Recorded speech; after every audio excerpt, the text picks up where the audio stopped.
안녕하세요. 저는 곧 70을 앞두고 있는 할머니가 된 사람입니다. 자식은 있어도 탈, 없어도 탈이라는 말이 있잖아요. 무자식이 상팔자라는 말도 있고요. 하지만 제게는 아이들이 없었다면 제가 어찌 이 세월까지 살았을까 싶기 때문에 저는 유자식 상팔자인 사람입니다.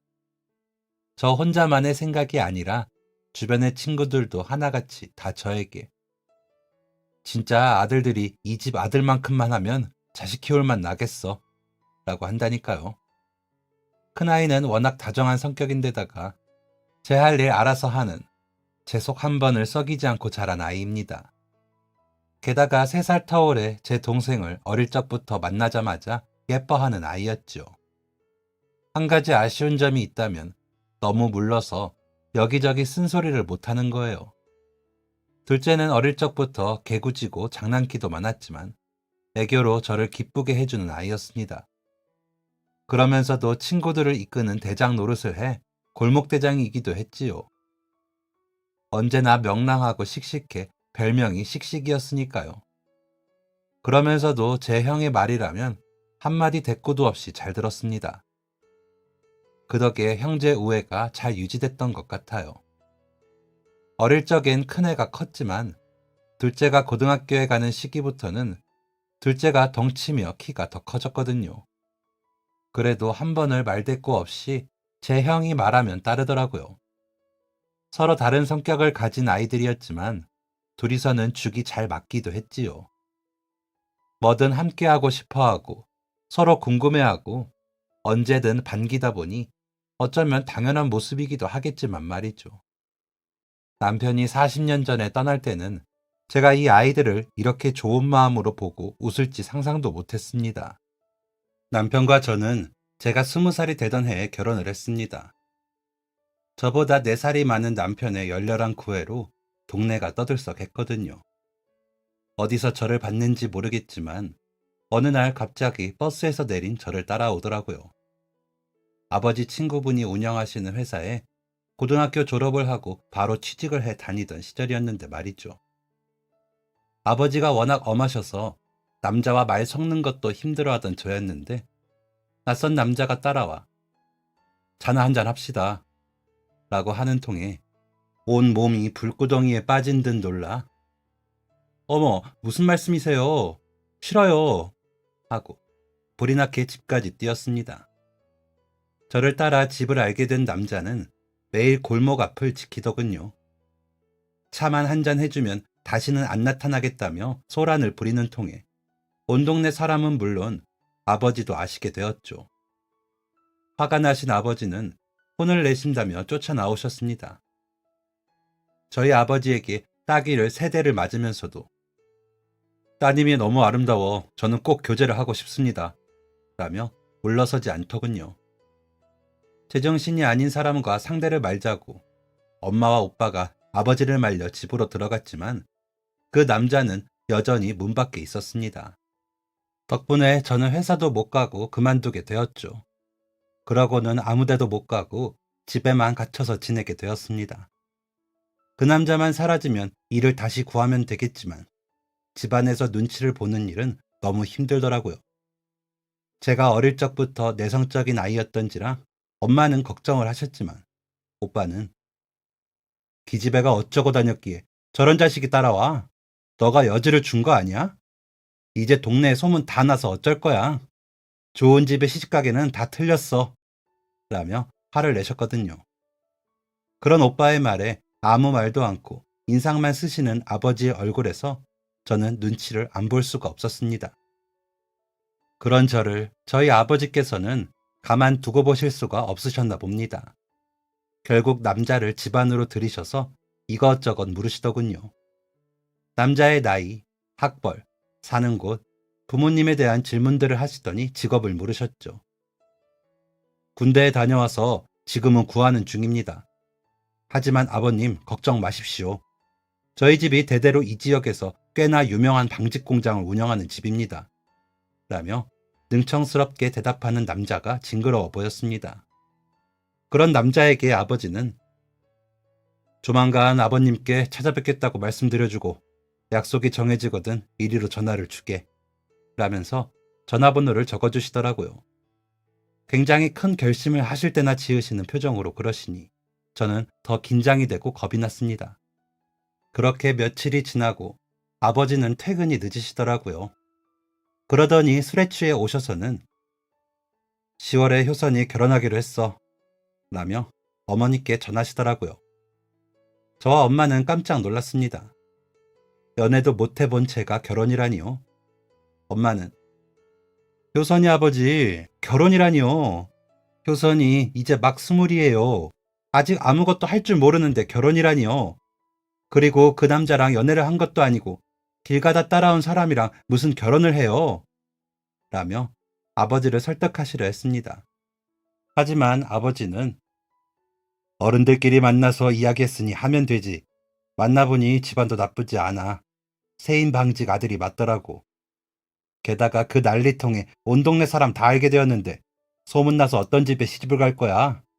나라고 좋아서 그 집에 시집 보내자 하겠어? 이것도 다 인연이 되려고 그랬다 생각하자고. 라더니 방에 들어가 주무셨습니다. 엄마는 그런 아버지를 보시며 가슴을 치셨고 저는 소리도 못 내고 울었죠. 며칠 뒤 남자는 저를 데리러 집 앞으로 왔더군요. 좋은 옷으로 빼입고 문 앞에서 웃는 모습이 무서웠습니다.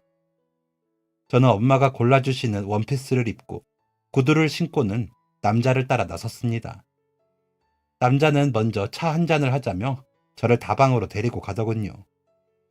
다방도 처음인 저는 고개가 자꾸만 구부러져 남자와 마주 앉아서 또 얼굴을 못 보았습니다.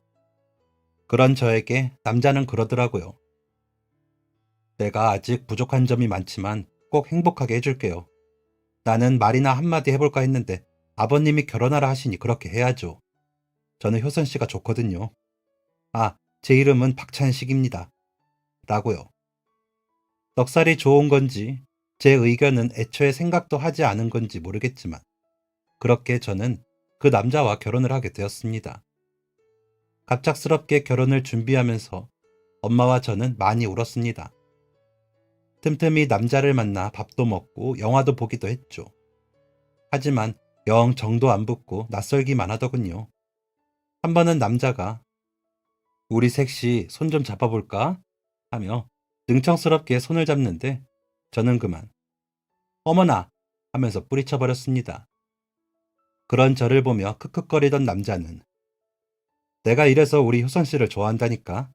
아주 좋아. 바람직해. 라며 좋아하더군요. 저는 그런 남자가 두렵게 느껴졌는데 말이에요.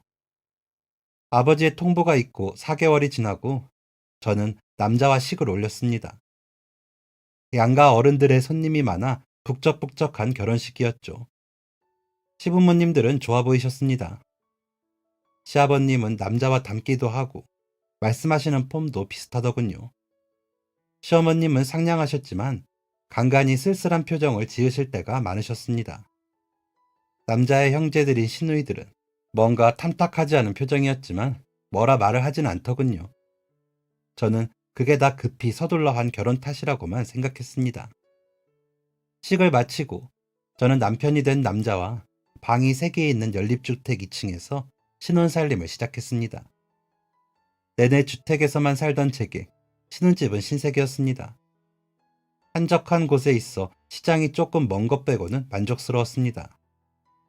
결혼과 동시에 시아버님의 회사로 출근하게 된 남편을 배웅하고는 청소를 하고 빨래를 하고 나서 장에 다녀와 반찬을 하는 반복적인 삶이었지만 고요하고 좋았습니다.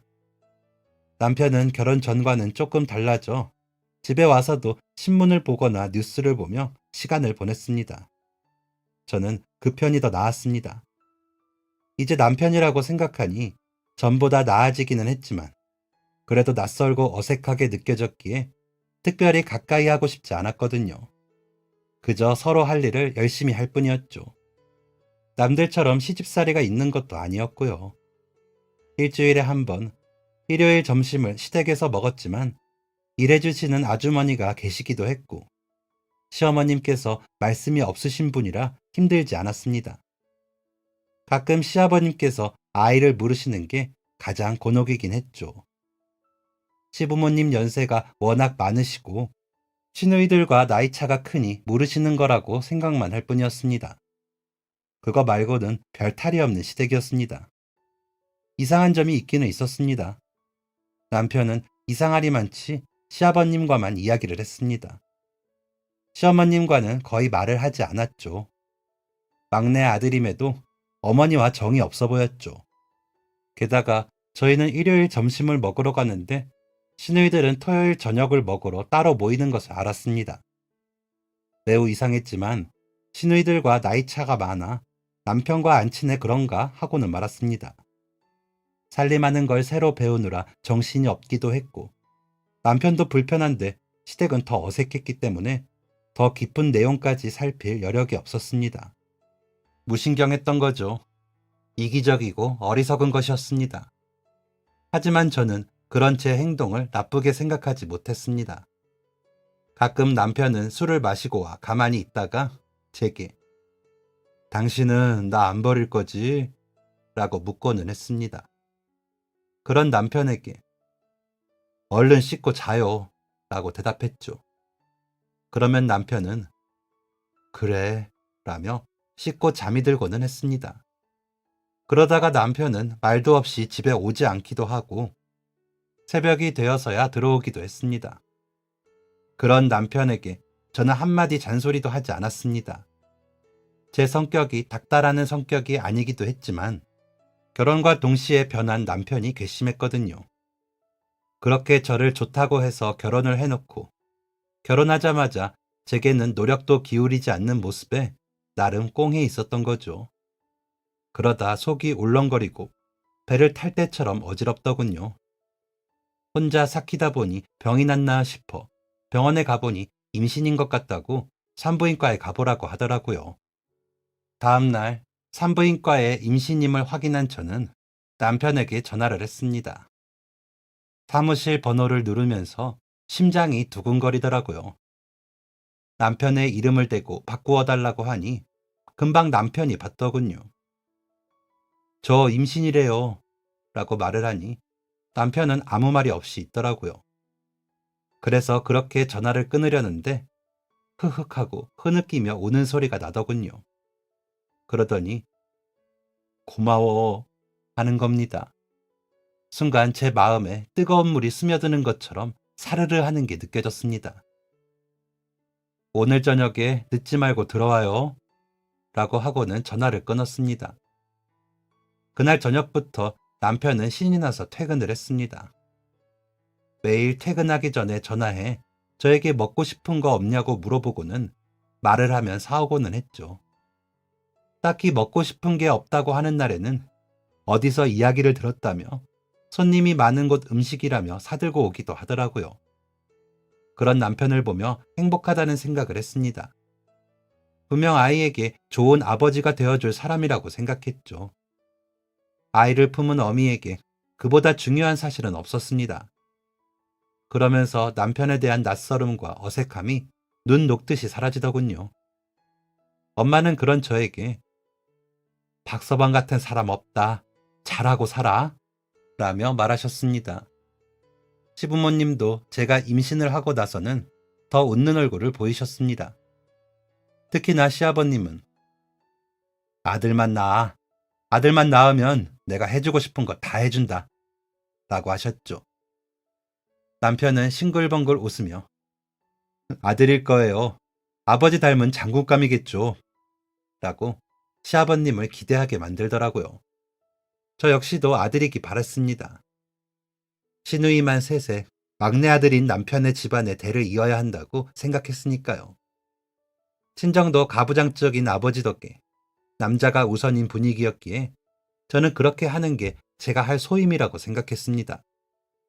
하지만 시어머님은 그저 미소만 지으실 뿐 아무 말씀을 하지 않으셨습니다. 저는 그저 시아버님과 같은 생각이실 거라고 짐작만 할 뿐이었죠. 그렇게 임신 기간 내내 저는 행복하고 기분 좋게 보냈습니다. 제 출산이 다가올수록 엄마는 바빠지셨습니다. 시댁에서는 시댁에서 일하시는 아주머니를 보내주시겠다고 하셨죠. 덕분에 저는 아이 낳을 준비를 든든히 하고 있었습니다. 배가 점점 불러 아이가 태어날 때가 다가올수록 남편은 잠까지 설쳐가며 긴장을 하더군요. 그런 남편의 모습을 보며 정말 좋은 사람이라고 생각했습니다.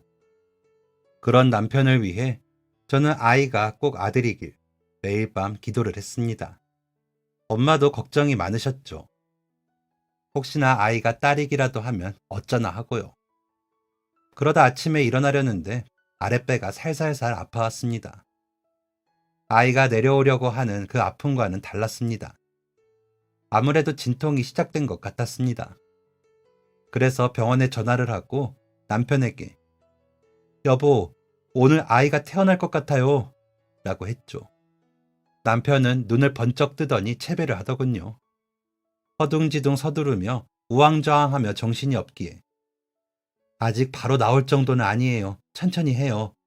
라고 진통을 하는 제가 진정을 시켜야 할 정도였죠. 집을 나서서 병원 입구에 들어서는데 양수가 터지더군요. 휠체어에 실려 자리를 이동했습니다. 그렇게 진통은 점점 더 심해졌지만 아이는 도통 나올 생각을 하지 않았습니다. 끙끙 앓고 있는데 분만 실 문 밖에서 여보, 힘내. 우리 아기랑 무사히 나와. 라며 소리치는 남편의 목소리가 들리더군요. 저 사람이 얼마나 애가 타면 저럴까 싶어 하던 차에 정말 의식이 없어질 정도로 아프더군요. 의사 선생님께서 사모님, 지금이에요! 라고 소리를 치시기에 저도 정말 있는 힘을 다했습니다. 그렇게 아이가 태어났죠. 진통이 시작된 지 28시간 만에 태어난 아이였습니다. 그리고 저희가 그렇게 바라던 아들이었죠. 아들을 품에 안고 젖을 물리는데 제가 한 고생은 아무것도 아닌 것처럼 느껴졌습니다. 그 작은 아이가 고생한 것만 생각이 나더군요. 그리고 건강히 세상에 태어나줘서 고마웠습니다. 남편은 아이를 안고 울더군요. 고맙다. 내가 너의 아버지다. 우리 아들 반갑다. 라고 하는 말을 듣는데 행복한 마음이 들었습니다. 아이가 태어났다는 소식에 병원으로 오신 시부모님은 손자라는 말에 크게 좋아하셨습니다. 친정 아버지 역시 본인이 무슨 상이라도 타신 듯 좋아하셨죠. 엄마도 제가 너무 고생을 했다며 안쓰러워 하셨지만 아들이라 다행이라 하셨죠. 시아버지께서는 약속하신 대로 아들을 낳은 대가로 저희의 신혼집을 제 명의로 돌려주셨습니다. 그 전까지는 시아버지의 명의였거든요. 남편은 어휴, 이제 내가 당신 집에 얹혀 사는 거네? 라면서도 싱글벙글 웃었습니다. 산후조리 내내 저는 정말 아이 젖만 먹였습니다. 엄마가 오셔서 아이 보는 것을 도와주셨고 아주머니도 오후에 오셔서 집안일을 다 해주셨으니까요. 밤에 아이가 울거나 하면 남편이 곁에서 성심성의껏 도왔습니다. 남편은 일을 다녀야 하니 엄마와 제가 작은 방에서 지내면서 아이를 돌보려 했는데 남편이 굳이 본인이 하고 싶다고 하더라고요. 그런 남편은 정말 좋은 남편이자 좋은 아버지였습니다. 엄마도 그런 남편을 보며 안심이 된다고 하시며 처음엔 도둑 맞은 것 같고 그러더니 이제야 식구 같다 하셨죠. 저도 그런 남편의 모습을 보며 더 마음이 열렸습니다. 남편과 함께라면 좋은 부모가 될 수 있을 것 같았죠. 몸조리가 끝나고 엄마가 친정으로 돌아가실 때는 조금 눈물이 났지만 결혼할 때처럼 외로운 마음은 들지 않았습니다. 남편이 있어 든든하기까지 했죠. 아이는 건강히 잘 자라줬습니다. 다행히 제 젖도 잘 돌아 아이는 통통하게 살이 올랐죠. 시댁에 데리고 갈 때마다 시아버님은 품에서 아이를 내려놓을 줄 모르셨습니다. 시어머니는 처음에만 안아보시고 그 후로는 앉지 않으시더라고요. 그때도 그저 유난인 시아버님의 등살을 못 안아보시는 거라고만 생각했습니다. 항상 미소 짓고 계셨기에 저는 다 좋으신 줄로만 알았습니다. 아이는 모두의 사랑을 받은 덕에 밝은 아이로 자랐습니다. 뒤집는 것, 걷는 것이 다 빨라. 돌잡이를 할 때는 걸어다녀. 돌잔치에 온 사람들이 아이고, 운동시켜야겠다 할 정도였죠. 크게 아픈 곳 없이 건강히 자라주는 것만으로도 저는 아이에게 감사했습니다. 시아버님은 아이 돌잔치 기념으로 아이 이름으로 땅을 사시겠다고 하시더라고요. 좋은 땅 날 때 해주시겠다고요. 우리 집 장손 몫은 내가 챙겨줘야지 하셨죠. 하지만 시아버님은 그 약속을 지키지 못하셨습니다. 아이 돌잔치가 끝나고 얼마 뒤 운동으로 등산을 가신다며 새벽에 나가셔서 못 돌아오셨거든요. 내려오시다가 갑자기 쓰러지셨는데 너무 중턱이라 이동하는 데 시간이 오래 걸렸다고 하더라고요. 그래서 손을 쓸 틈도 없이 돌아가시고 말았죠. 남편은 굉장히 괴로워했습니다. 시누이들도 울긴 했지만 남편만큼 슬퍼하지 않더군요. 왜 그럴까 싶었는데 곧 그 이유를 알게 되었습니다. 화장을 짙게 하고 외국 영화에서나 볼 법한 검은 드레스를 입은 여자가 들어서는데 시댁 식구들과 남편의 얼굴이 사색이 되더라고요. 남편이 보자마자 달려가 여자를 밀어냈습니다. 그러자 그 여자는 내가 못 올 거다 써? 이거 놔! 가시는 길에 인사를 하게 해줘야 할 거 아니야? 내가 이 집 장남도 낳았는데 라며 크지는 않지만 분명한 목소리로 말을 하더군요. 그러자 남편이 엄마 제발 그냥 가. 나중에 다 모시면 오라니까 라며 사정하듯 밀어내더군요. 사람들의 눈길이 쏠리자 시어머니는 인사는 하게 해줘라. 자네도 조용히 인사만 하고 가. 사람들 눈이 많아 라고 하시더라고요. 이게 무슨 말인가 싶어 보는데 제일 큰 시누이가 뻔뻔도 하지. 첩질이 뭐 자랑이라고 여기까지 와. 격리하던 거 불쌍하다 챙겼더니 임신했다고 울고불고 낳게만 해주면 다시는 아이 안 만난다더니 이제 아버지 안 계시면 돈 더 못 챙겨서 왔니? 라며 나를 세우더군요. 그제야 그동안 이상한 점들이 하나씩 풀리더군요. 시누이들의 냉정함도 시어머니의 어색한 미소도 모두 다요. 남편은 그제야 제 눈치를 보더니 그 여자가 문상을 끝내자 끌고 나가듯이 나갔다가 한참 후에야 돌아오더군요. 오가는 손님이 많아 정신이 없는데 남편은 오지 않았습니다. 시아버님이 돌아가신 것만으로도 정신이 없는데 제 머릿속은 더 정신이 없어졌습니다. 그래도 티를 내지 못하고 장례를 마쳤습니다. 장지에서 내려와 집으로 가는 내내 저희 부부는 아무 말도 하지 못했습니다. 아이가 어리니 친정에 맡겼다가 데리고 가면서도 저희는 말이 없었죠. 아이를 재우고 나서야 남편은 우리 얘기 좀 할까? 하며 말을 걸더군요. 봐서 알겠지만 사실 나는 아버지가 바깥에서 낳은 아들이야. 엄마는 아버지 회사 격리였다고 하더라. 엄마 형편이 어려운 걸 알고 아버지가 좀 도와주셨는데 엄마가 많이 고마웠는지 아버지를 좋아했대. 그러다가 같이 야근을 하면서 정이 쌓였고 내가 생겼다나 봐. 그런데 아버지는 혹시나 집안에 없는 아들이 태어나지는 않을까 생각하신 거지. 엄마도 나를 낳고 싶었다고 하고 어머니께 사정을 해서 낳게 해달라 하셨는데 어머니가 반대하셨나 봐. 그런데도 몰래 낳아서 5살까지 나를 키우고 어머니께 보냈대. 아버지가 그간에 두 집을 오고 가셨는데 엄마가 아들 낳은 여자 언제까지 숨어 살아야 하냐고 성화를 부렸나 봐. 아버지는 어머니와 헤어질 생각이 없으시니까 나를 그냥 집으로 데리고 들어가셨고 누나들은 처음부터 나를 싫어했어. 어머니는 웃으셨지만 나를 돌보는 건 아주머니 몫이었지. 그러다 내가 15살쯤 엄마가 나타났어. 나타나자마자 돈 달라는 말부터 하더라고. 어차피 자기 역할은 다 했으니 돈 달라고. 그때부터 매달 아버지가 돈을 주셨나 봐. 돈이 좀 부족한 달은 나타나서 날 데려가겠다며 난동을 부렸지.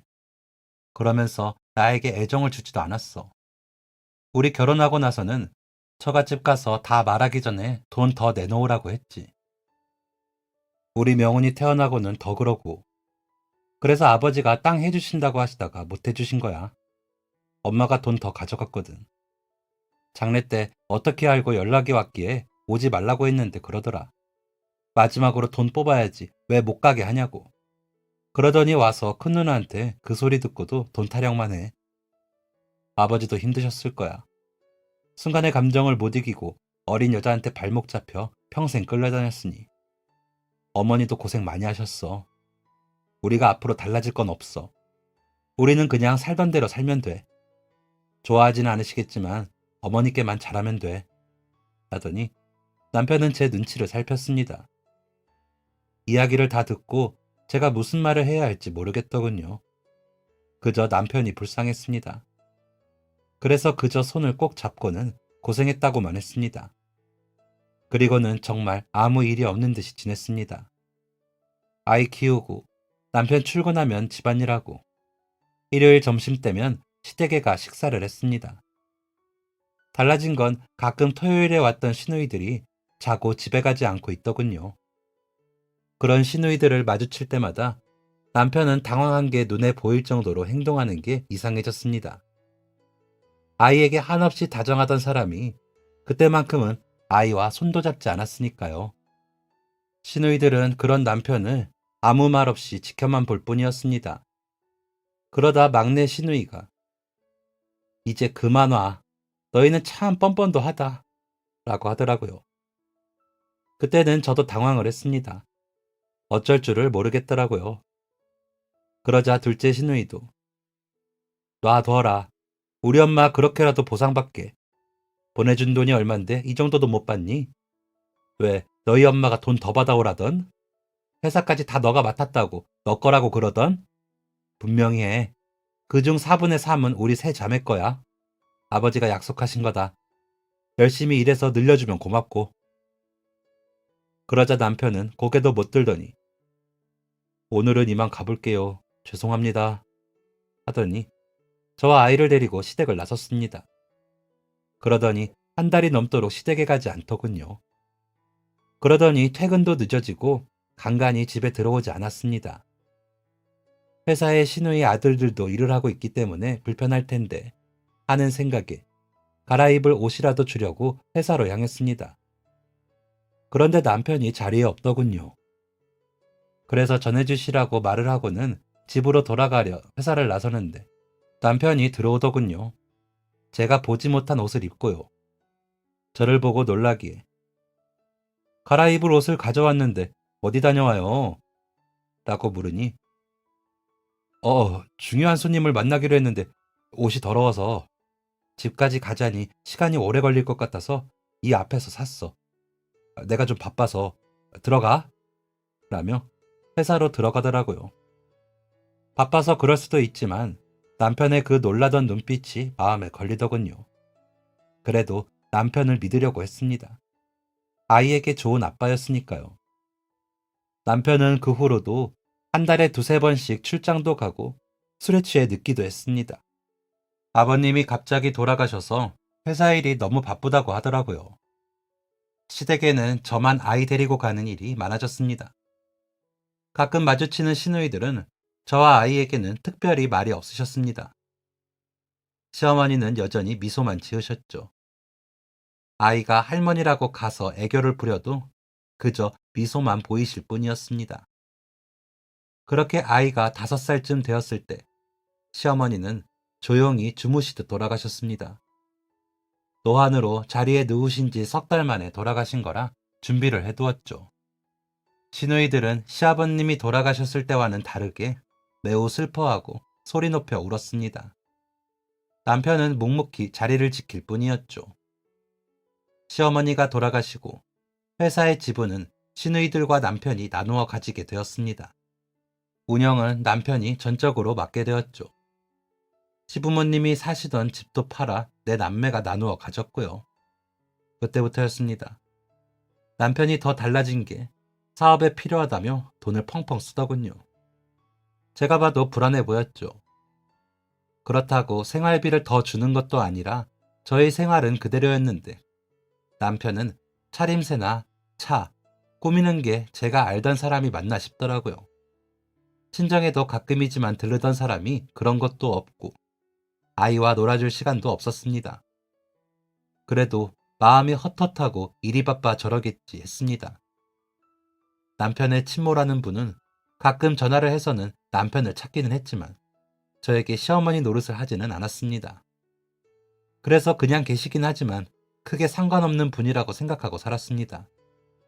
그러다 남편이 어느 날부터 바깥 출입을 하지 않더군요. 혹시나 나 찾는 사람 있으면 없다고 해. 아니, 모른다고 해. 집 나가서 안 들어온다고.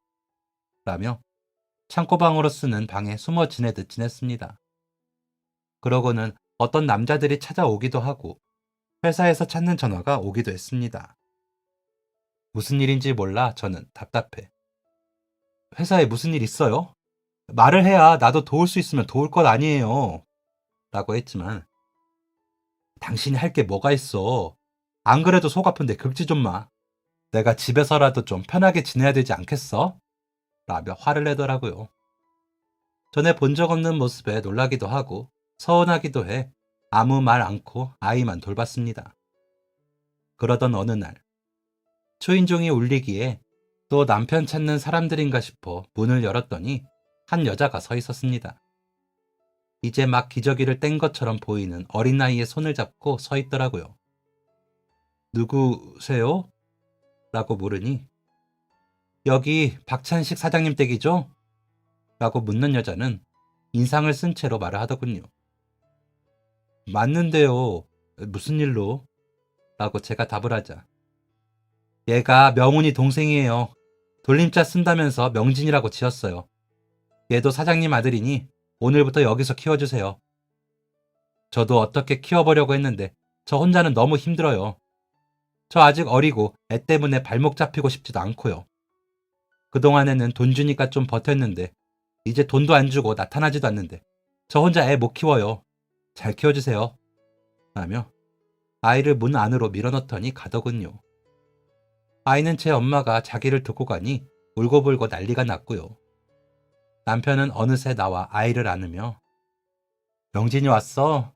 아빠야 아빠. 익숙한 듯 아이를 안고 달래더라고요. 이게 무슨 일인가 싶어 남편을 보는데 아이를 제 품에 안겨주더니 잠깐만 이라며 문 밖으로 나가더니 그날 밤이 늦도록 들어오지 않더군요.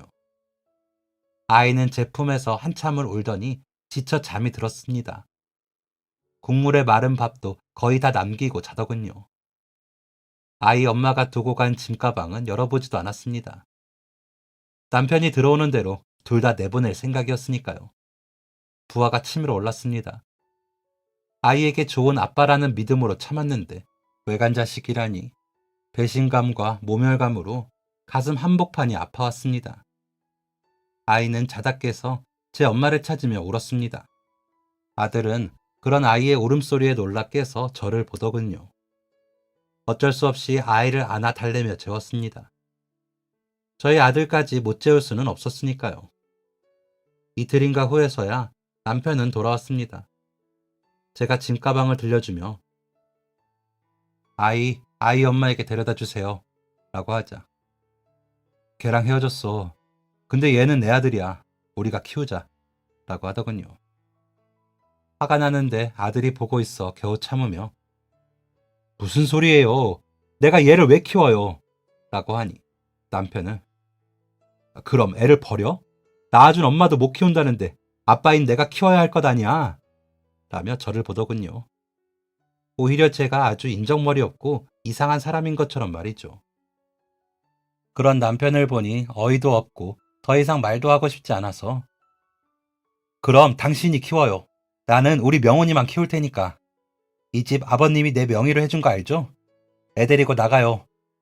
라고 했더니 아니 얘를 데리고 내가 어떻게 나가. 얘 엄마가 없는데 애랑 나랑 길바닥에서 자?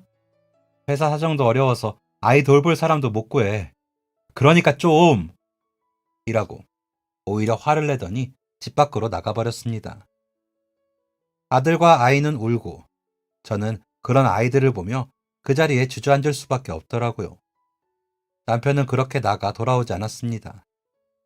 저는 돌아오기만 하면 이혼을 할 생각이었죠. 아이는 어쩔 수 없이 남편이 올 때까지만 돌볼 생각이었습니다. 아이는 며칠을 울고불고 하더니 아들과 잘 놀고 잘 웃었습니다. 아들도 아이와 지내며 같이 놀 상대가 생겨서인지 좋아하더라고요. 아이들이 무슨 죄가 있나 싶더라고요. 그래도 남편을 찾아 아이를 보내야 한다고 생각했습니다. 그러다 친정 오빠가 전화를 해서는 남편의 회사가 부도가 났다는 소식을 전해 듣게 되었습니다. 그리고 며칠 뒤에는 남편이 스스로 생을 마감했다고 하더라고요. 장례를 치르면서 남편을 따르던 몇몇 직원들에게 듣기론 남편이 시어머니가 돌아가시고 갑자기 다른 사업까지 한다며 달라지더랍니다. 그러면서도 직원들 월급은 맞춰준다고 그랬답니다. 그런데 한 여자가 찾아와 아이를 임신했다고 하더랍니다. 그 여자는 같이 사업을 하자며 다니던 사람이 소개를 해줬는데 몇 번 어울리고 술을 마신 사이라고 하더랍니다. 그러고는 남편은 두 집 살림을 한 모양이더라고요. 그러면서 사업은 버린 만큼 되지 않았고 빚만 늘어 사채까지 쓰다가 사람들을 피해 다니느라 출근도 못했다고 하더라고요. 그러다가 회사는 부도가 났고 못 견딘 남편이 잘못된 선택을 한 것 같다고요. 이미 시누이들에게 자본이 많이 나가 그걸 메꾸려다 아무래도 이상한 길에 들어 사기도 당하고 그런 것 같다고요. 저는 외간 아이까지 떠맡아야 하는 불쌍한 미망인이 되었습니다. 친정에서는 아이를 고아원에 보내고 아들이나 잘 키우면서 살라고 하시더라고요. 저도 그게 맞다고 생각해 여기저기 알아봤습니다. 집은 팔아 아들과 저는 좀 더 작은 집으로 들어갈 생각이기도 했고요. 아이는 저도 모르게 제 호적에 올라와 있더군요. 남편 짓이었겠죠. 그걸 보고 화가 나 소리를 치고 집안 곳곳을 다 부수고 싶었지만 웃는 아들을 보며 그러지도 못했습니다. 그러다 아이가 낮잠을 자는데 아들이 자는 아이의 손을 꼭 잡고 우리 아기 예쁘다 하는 겁니다. 그 모습을 본 제가 그 손을 갈라놓으며 명훈아, 아기는 이제 다른 곳에 갈 거야. 엄마랑 명훈이랑 둘이만 살 거야. 라고 해버렸습니다. 화가 나더라고요. 아들이 그 아이를 예쁘다 하는 게요. 그런데 아들이 제 입을 막더니 명진이 듣겠어. 아기가 어디를 가 우리랑 살아야지. 난 동생이 생겨서 좋은데. 아빠도 없는데 우리끼리 같이 살아야지. 라고 하는 겁니다.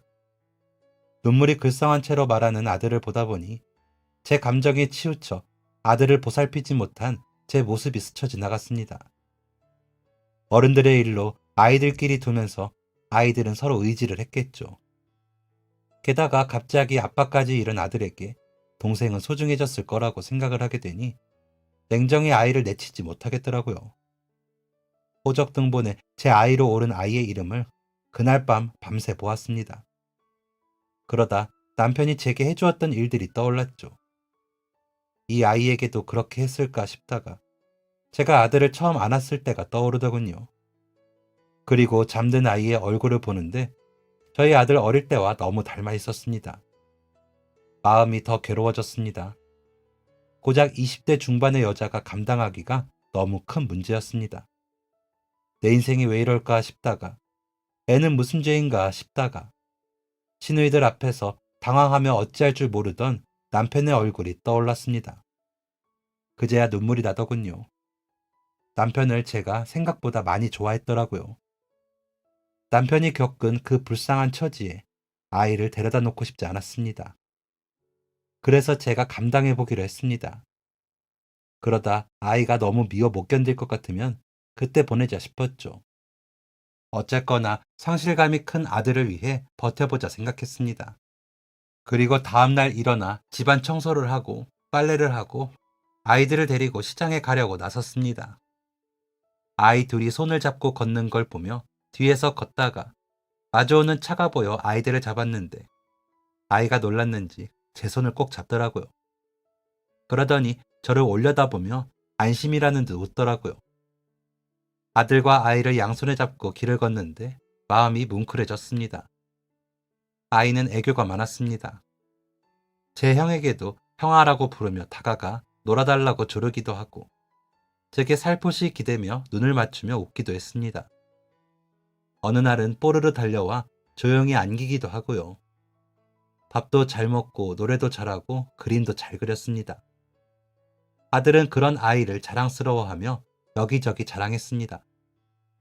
그러다 하루는 아이 손을 잡고 엉엉 울면서 들어왔더군요. 골목에서 노는데 한 아이가 야, 얘가 왜 동생이야? 너희 엄마가 낳지도 않았는데 라고 물었다고 하더군요. 자기 동생에게 그런 말을 했다며 아들이 그 아이를 밀치고는 왔답니다. 그러고는 동생 손을 잡고 울면서 들어왔더라고요. 저는 그 말을 듣고 머리가 어지러웠습니다. 그리고는 바로 집을 알아보고 이사를 준비했습니다. 잃혀진 아이 엄마가 와서 저희 아이가 그랬다며 따지기에 그 집 아이가 저희 아이들에게 말로 상처 준 거는 생각 안 하세요? 아이들 앞에서 말 조심 좀 하세요. 라고는 화를 내며 보내고도 마음이 진정이 안 되더라고요. 아이들은 부모가 하는 말 듣고 그럴 텐데 그 사이에서 아이들을 키울 순 없었습니다. 그래서 바로 이사를 준비했죠. 친정에서는 저더러 사서 고생을 한다며 여자 혼자 아이 하나도 키우기 힘들어. 둘을 어떻게 키울래? 남의 자식 키우는 게 쉬운 일인 줄 알아? 너희 시댁은 돈이라도 있었지. 너는 형편도 어려우면서. 라는 친정 엄마께. 엄마, 명훈이가 동생이 좋대. 아빠도 없는데 그새 정든 동생까지 뺏으면 우리 명훈이 속은 어떻게 해? 애가 무슨 죄야? 라며 울었습니다. 친정엄마는 그런 저를 보며 아유, 그런 집인 줄 알았으면 시집을 안 보내는 건데 너희 아버지는 어쩌자고. 아휴, 라고 하셨습니다. 그렇게 저는 친정 근처로 이사를 하고 아이들을 간간히 엄마에게 맡기며 일을 나갔습니다. 공장에 다니면서 아이들을 키우려니 엄마 도움 없이는 힘들더라고요. 아이들은 잘 자라주었습니다. 엄마도 아이들 앞에서는 별 티를 내지 않으시고 봐주셨고요. 큰아들이 상처받을까봐 제가 부탁드렸거든요. 그러다 보니 작은 아들과도 정이 붙어 예뻐해 주시더라고요. 둘째 아들은 일이 끝난 저에게 달려와 안기며 엄마, 너무너무 보고 싶었어요. 라고 말하며 제 볼을 부비고는 했습니다. 큰아들이 고만할 때 하던 행동을 그대로 닮은 아이가 귀여웠습니다. 그렇게 한 5년 키우다 보니 아이는 그저 제 아이가 되었습니다. 저는 그렇게 두 아들의 엄마로 살았습니다. 큰아들은 안 그랬는데 둘째 아들은 사춘기 때 친구들과 싸움도 좀 하고 그러더라고요. 그래서 학교에 가서 머리를 조아리면서도 아이가 마음이 다쳐 정말로 삐뚤어질까 걱정이 되었습니다. 그래서 아이가 잘 때 곁에 가서 기도를 하기도 했죠. 우리 둘째 아들 제발 삐뚤어지지 않게 지켜주세요 하면서요. 눈물이 나 닦아가며 아이가 깰까 조용히 기도를 했습니다. 아이가 잘못되면 제가 못 견디겠더라고요. 너무 괴로웠습니다. 종교가 특별히 없어서 세상의 모든 신께 기도했습니다. 그랬더니 정말 들어주신 건지 둘째는 그 다음부터 달라졌습니다. 모범생까지는 아니지만 마음 잡고 학교를 다니더라고요. 그때 말고는 아이들 때문에 속상한 적 없이 살았습니다. 그러다 제 환갑 때 아이들이 뭘 한다고 하기에 요즘 누가 환갑을 챙기니? 됐어. 나는 너희들만 잘 지내면 돼. 그런 거 신경 쓰지 마라. 라고 했더니 작은 아이가 눈물을 뚝뚝 흘리며 엄마, 낳지도 않은 아들 키우느라 그렇게 고생했으면 뭘 받기라도 해야지. 왜 싫다고 해? 라는 겁니다. 가슴이 쿵 하고 내려앉더군요. 그래서 너 어떻게 알았어? 명진아, 너 어떻게 알았어? 라며 물었더니 할머니가 나 없는 줄 알고 삼촌이랑 하는 얘기 들었어. 그 전까지는 진짜 몰랐는데 기억 안 났거든. 그러다 보니까 내가 예전에 다른 사람이랑 살았던 것 같더라고. 그러다 보니 나 아주 어릴 적에 사진도 없고 그래서 알았지. 나 중학교 때였을걸. 그래서 괜히 싸우고 다녔는데 엄마가 울면서 기도하더라. 우리 아들이라면서. 그래서 그냥 엄마 아들 하기로 했지. 그런데 엄마, 나도 염치가 있지. 제발 여행 가자. 형이랑 나랑 모시고 간다니까. 라는데 아이 눈에 눈물이 그렁그렁 하더군요. 저는 아무 말도 못하고 그저 아이만 끌어안았습니다. 그래서 아이가 하자는 대로 여행을 다녀왔죠. 얼마 전에도 아이들과 손자, 손녀들과 함께 여행 다녀왔습니다. 아이들이 데리고 가줘서요. 큰아이와 작은아이가 하는 일이 다르다가 같이 하기 시작했는데 이윤이 많이 났나 보더라고요. 큰아이 말로는 둘째가 수완이 너무 좋다고 하더라고요. 저는 이렇게 남편이 지은 빚을 받았다고 생각합니다. 저에게는 모진 사람이지만 어쨌거나 아이들 만나게 해준 걸 감사한다고 말이죠. 그래서 다 용서하기로 했습니다. 그래야 제 마음이 편할 것 같아서요. 그렇게 살다가 가면 될 것 같습니다. 그렇죠? 지금까지 사연 들어주셔서 감사합니다. 사연이 재밌으셨다면 구독과 좋아요를 눌러주세요. 감사합니다. 안녕히 계세요.